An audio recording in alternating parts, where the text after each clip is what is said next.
Planète Berger Australien, le podcast qui vous parle de berger australien, de BAM, d'éducation canine positive et tous les autres trucs qui me passent à travers la tête.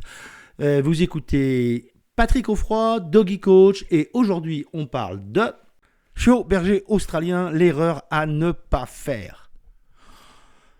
Je vois beaucoup de chiens qui sont inquiets, anxieux, un petit peu mal à l'aise dans le contact, soit avec d'autres chiens, soit avec des humains, soit avec une certaine typologie d'humains, par exemple les jeunes enfants, par rapport aux personnes âgées, par rapport aux handicapés.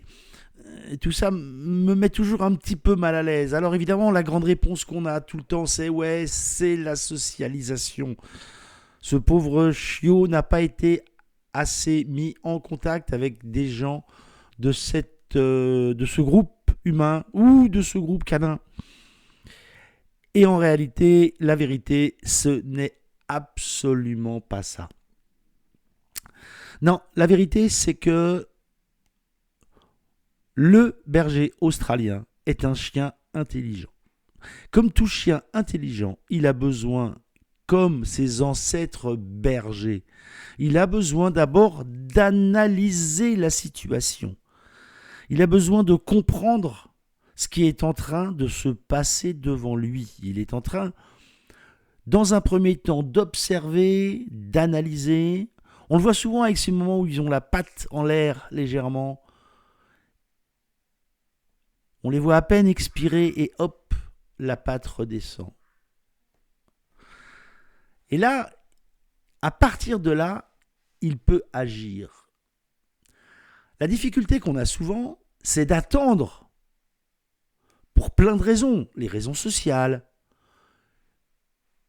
le gamin qui veut absolument toucher votre chien, la mamie qui vous dit « Ah, j'avais le même quand j'étais petite !» Peu importe. Tout ça va faire que l'interaction, je viens de passer très rapidement sous silence le fameux « Non mais mon chien il est gentil », ce qui laisse supposer que le vôtre a quasiment l'obligation de jouer avec ce chien même s'il n'en a pas envie. Ce qui est socialement complètement inacceptable si on faisait la même chose avec les humains. Et donc le chien il n'a pas le temps d'analyser ce qui se passe. Ça arrive trop vite pour lui.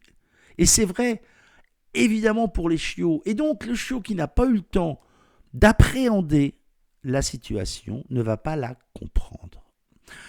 Si le chiot ne comprend pas la situation, il va être incapable d'en faire un apprentissage, de mémoriser quelque chose de positif pour pouvoir ensuite le dupliquer dans les relations futures et les situations proches de celles qu'il est en train de rencontrer, de vivre là maintenant tout de suite. La principale erreur, c'est de forcer votre chiot ou de créer la situation pour que d'autres forcent votre chiot à accepter une interaction, quelle qu'elle soit, une interaction quelle qu'elle soit qu'il n'a pas encore analysée.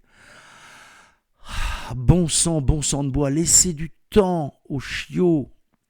Laissez-lui le temps de bien comprendre ce qui est en train de se jouer, qu'il comprenne ce qui est en train de se passer, à quel type d'humain j'ai affaire,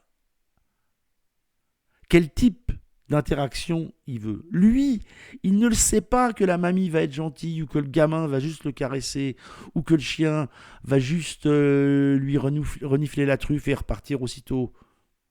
Lui, il se demande pourquoi d'un seul coup, il se retrouve dans une situation d'inconfort parce que les choses vont trop vite. Vous devez accepter le fait que c'est à vous de faire la police.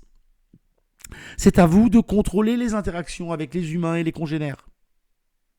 C'est à vous de laisser à votre chiot le temps de comprendre la situation. Donc, le premier, le seul, le vrai conseil qui compte vraiment, laissez du temps à votre chiot pour analyser la situation. Ne le forcez pas. Et aussi et surtout, ne laissez personne le forcer pour vous. Et surtout pas notre vieux tonton Roger qui sait tout, parce qu'il a toujours eu des chiens dans toute sa vie et qu'il sait exactement comment il faut faire. Celui-là, il a sûrement eu des chiens il y a 40 ans, et la façon dont on éduquait les chiens et dont on prenait en compte leurs émotions il y a 40 ans n'a rien à voir avec la façon dont on doit fonctionner aujourd'hui. Parce que les attentes qu'on a dans notre société pour un chien adulte bien dans ses pattes et épanoui n'est pas du tout ce qu'on attendait il y a 40 ans. Donc, là en la matière, c'est pas tellement le chiot que vous allez devoir contrôler, c'est l'environnement. Contrôler l'autre chien qui arrive en demandant au propriétaire « Hop, hop, hop, j'ai un bébé, on y va doucement ». En demandant à la petite fille « Attends, c'est un bébé, tu ne cours pas vers mon chiot, tu t'assois et lui il va venir ». Et à la mamie qui veut absolument mettre la main sur la tête de votre chiot, c'est « Non, c'est pas comme ça qu'on se présente avec un chien ». Vous devez contrôler l'environnement de votre chiot. Le seul conseil, le truc le plus important pour une vraie socialisation, c'est pas la socialisation elle-même. C'est pas le fait de le confronter à plein de trucs. Ce qui compte, c'est la façon dont vous allez le confronter à plein de trucs. À très vite. Merci d'avoir écouté cet épisode de Planète Berger Australien et je vous dis à très vite sur les réseaux sociaux. N'oubliez pas de mettre des j'aime, des likes, des partager avec vos copines, vos copains. Et si vous avez envie de jeter un œil aux cours en ligne que je propose, n'oubliez pas d'aller sur doggycoach.fr. À très vite.